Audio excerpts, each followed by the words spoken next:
صلی الله علیه وسلم. خا دغه مخکې شعرونو کې مونږ دا ویلی وو چې کم یو قول ته به ترجیح ورکول کیږي په کم الفاظو سره، کم الفاظونه کم اصطلاحات چې استعمالیږي چې په دې قول ته ترجیح ورکړی شوی دی، اصحاب الترجیح ترجیح ورکړی دا کار دی مجتهدینو دی. ځنه نوابیان وایي چې زه ترجیح ورکولی شم، نه شي ورکولی. و نن شعر چې دی دا یو شعر دی خو په دې کې سبق لږ زیات دی، 10-15 منټه سبق دی چې واعمل بمفهوم روایات اتا ما لم يخالف لصریح ثبت. دا سبق واوره دغه ته ځای ورکه، ګرمي هم د ترګه مخکې شه، د طرف ته راشه، د طرف هغه ملګریو ته ځای ورکه. ښه لږه ګرمي ده، بس 15 منټه کې سبق ختمو. ښه دی وایي چې تاسو په هغه مفهوم باندې د روایتونو په هغه مفهوم باندې به عمل کوئ چې هغه مفهومات یې وارد شوي دي. مفهوم په د روایت په مفهوم باندې به عمل کوي. دغه راکه پین را لیکلو ولا پین را چې کومه یو دلته ولیکه مسکوت، یو ولیکه منطوق. مسکوت خود ملیکت، مسکوس سکت. خا د مفهوماتو چې کوم روایت را روان دي د هغې روایت خو خپل مفهوم وي که نه، د هغې چې کوم را روان دي په هغې مفهوم باندې به عمل کیږي. ښه اوس په دې کې لږ سبق زده کړئ، ډېر ضروري سبق دی، په یادو یې زده کړئ. ښه مفهوم چې کوم دی د دې اقسام دي. د مفهوم اول په دوه قسمه باندې دی. ښه اول په دوه قسمه باندې یاد به یې که نه، یو مفهوم موافق دی، بل مفهوم مخالف دی. دلته لیکلی شوي دي.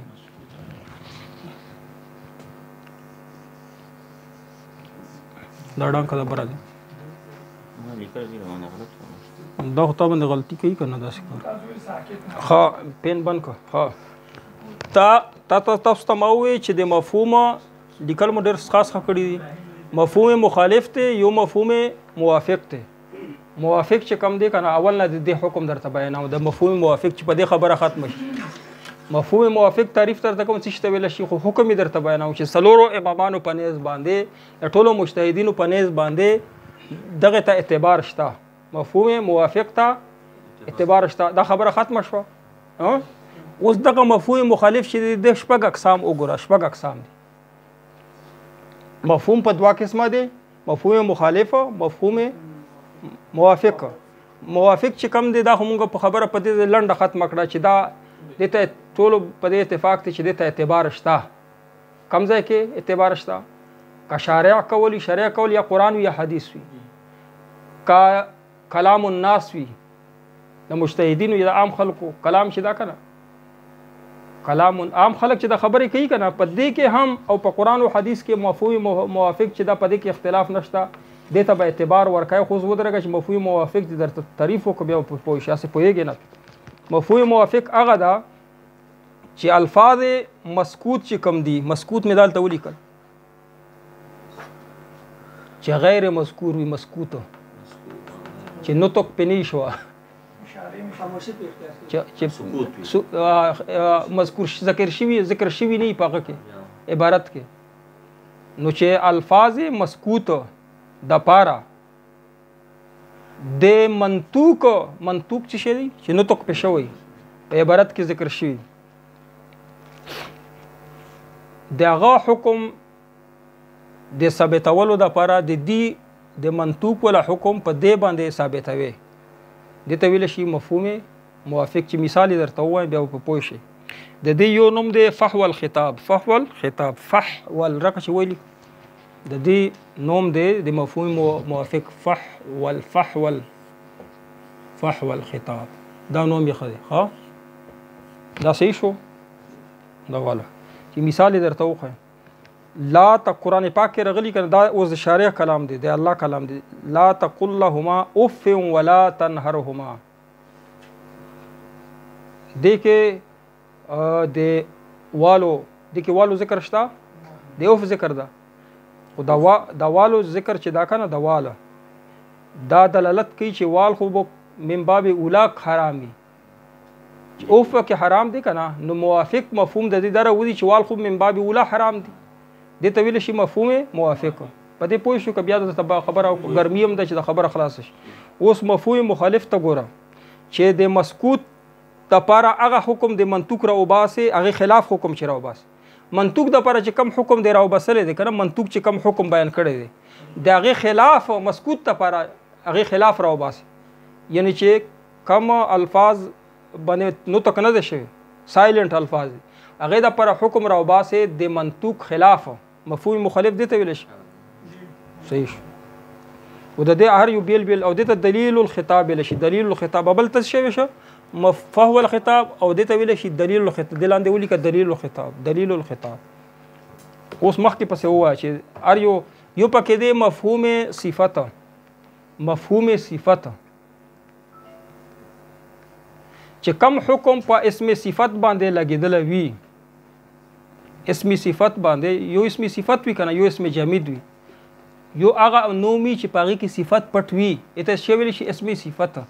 لکه قران پاک کې راغلي دي حدیث کې راغلي الصائمه زنور سي صائمه کم چې مونږ ځنګل ته ولي ګوال ته خوراک کوي کور کې درنه خرچا نه کوي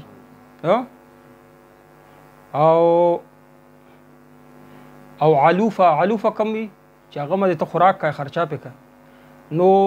فی الصائمه زکات مفهوم صفت هغه ته ویل شي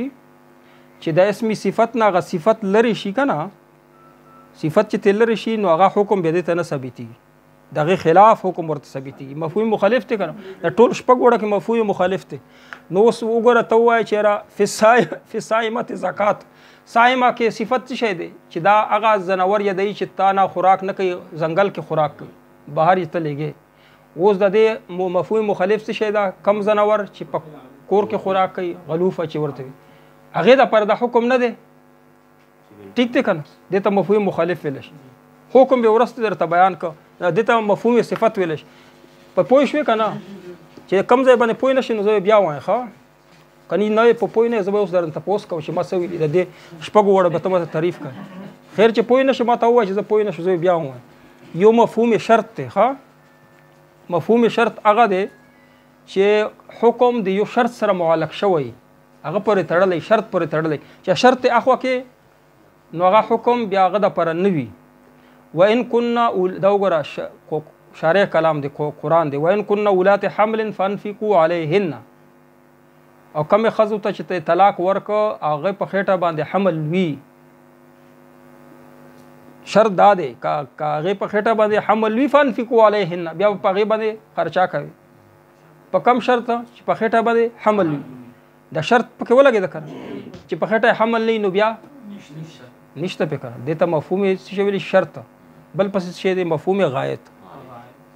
یا کومه درجه اخیری درجه ذکر کړي چې اته اخوا کې کنه کم حد پورې احد چې تورسی کنه غایت ته ورسی مفهوم غایت تبل نو هغه چې ته اخوا شي نو حکم یې بدل شي مفهوم غایت مثال لاسه دی حتی تن کې حزوجن غیره الله فرمایي چې فین تو الله کا چې درې تلکونه دی ورکړ و بیان وای چې درې تلکونه دی ورکړ تلکونه نه کیږي نه غورځي الله سوي فین تو الله کا فلا ته چې درې تلکونه دی ورکړ او غورځیدل چې سو پر د حلالا نه وی کړ د لفظ حلال رغله قران پاک کې کنه تر سو پر یعنی دا غایت دلته کې غایت ذکر شوی تر سو پر دغه خزه ته پر حرام ده چې سو پر د حلالا نه کړي چې حلالا وو کې د غایت ختم شو کنه اوس بیا څه بیا حرام نه ده بیا حلال شو حکم بدل شو کنه دته مفهوم غایت وی بیا ورپسې شي مفهوم عادت خو پیژنې عادت پکې ذکر وی لکه سمانین جله چې څوک دغه کی د تهمت پچا ولګي قذف کی حد قذف څومره ده سمانین اتیا کوړې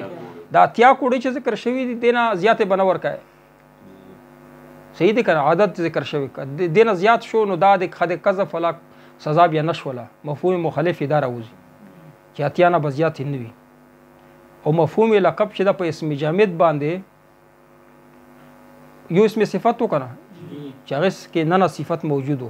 یو اسم جامد د په اسم جامد باندې چې حکم ولا غا لکه فل غنم زکا الته وکنه چې فی الصائمه زکا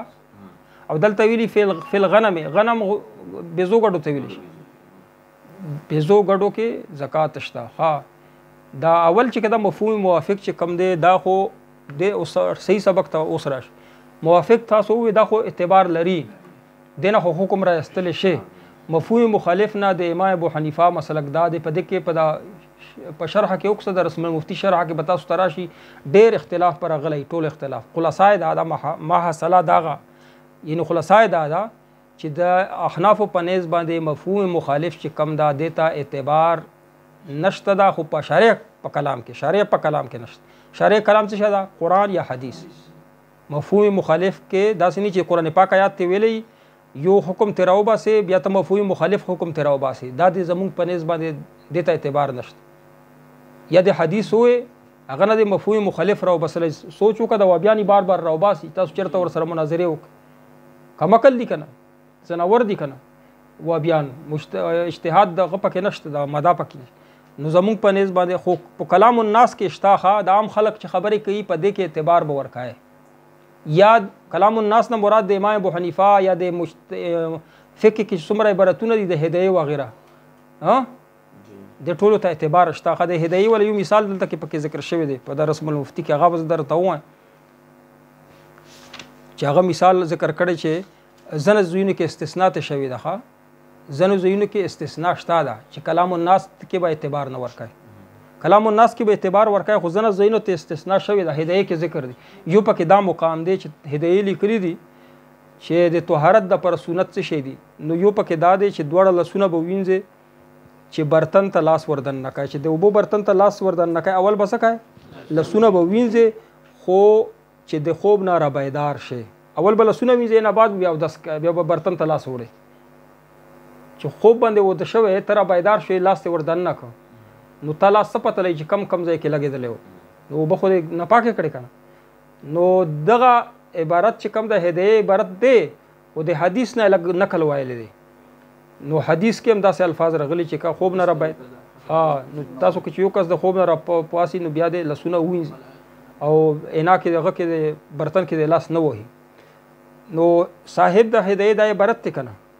په دې کې مفهوم مخالف څه شی دی چې خوب نه را بیدار شي به تاسو برتن ته لاس نه وړي لسونه مفهوم مخالف پکې څه شی دی تاسو خو یې کنه چې مفهوم تاسو خوب نه را بیدار شي نو بیا بل لسونه وینځي به برتن ته لاس وړي چې خوب نه نوې را بیدار شي نو بیا به نه وینځي دا معنا شو نو دا ته استثناء ده وینځي به اوس کته وای چې بیا په شارع په کلام کې د دې مثال راته وخایا چې په دې کې مفهوم مخالف ته اعتبار نشته ما درته اول سو ویل چې مفهوم موافق خو ته اعتبار شته مفهوم مخالف ته اعتبار د الله په کلام کې د نبی علی السلام د شریعت په کلام کې اعتبار نشته په دې خو پوه شوې کنه ولې پکې نشته لکه اوس مثال دی چې فی حجورکم هغه زنانا چې د غیر لوریان استاسو په پرورش کې دي هغه زنانا چې د غیر لوریان استاسو په پرورش کې دی و زنانا ده کنه چې خون مړ شوی دی یا طلاق ده هغه سره لور ده نو هغه چې تا ځان ته د زنانا وکړه د لوري ته جایز ده نه ده جایز کنه تا خو د مور سره نکاح کړي کنه خو الله ویلي چې د کومه جینۍ چې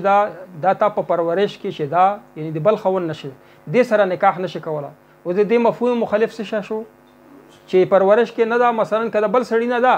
او که پرورش کې نه نکاح ور سره جایز ده نو مفهوم مخالف ته ځکه اعتبار نشته بیا د خدا باندې راوځي مفهوم مخالف ته په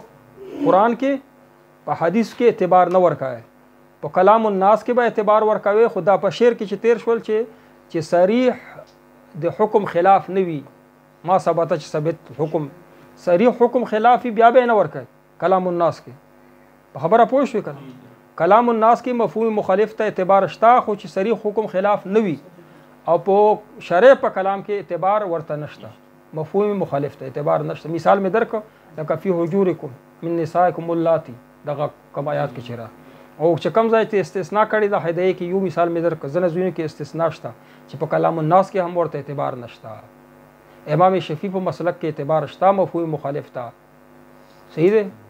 او زمونږ په نس باندې مفهوم مخالف ته اعتبار نشته کوم وابیان چې مناظرو کې تاسو سره خبره کې مفهوم مخالف په قرآن او حدیث کې مفهوم مخالف درته بیانې هغه ته اعتبار نه مثال می درک چې مفهوم مخالف ته اعتبار ورکړي نو دی به سم نه کوي بیا خو هغه جینۍ چې تا په پرورش کې نه وي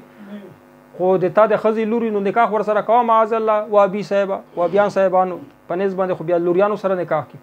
بلکې دوی خو ویلي دي چې د دې ممانعت نه دی راغلی. د دوی یو شیخ اسماعیل په نوم باندې ما سره مناظره کول، اسماعیل